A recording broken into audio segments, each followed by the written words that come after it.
গোপালগঞ্জের কোটালীপাড়া উপজেলার কুশলা ইউনিয়নে আলোচিত পিয়াস মজুমদার হত্যা ও ডাকাতির মামলায় ৩ ডাকাতকে গ্রেফতার করেছে পুলিশ।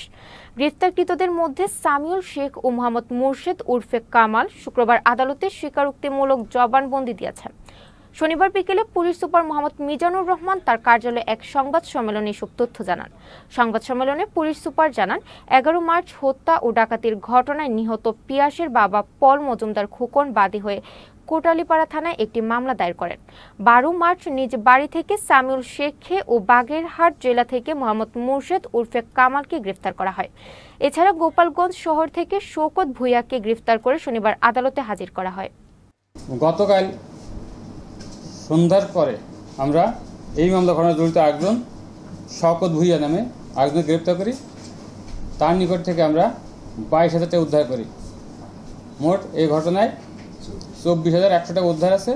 2 জন আসামি দোষ স্বীকার করে জবানবন্দি দিয়েছে এবং আরেকজনকে দোষ স্বীকার করে জবানবন্দি বিজ্ঞ আদালতে প্রেরণ করা হয়েছে।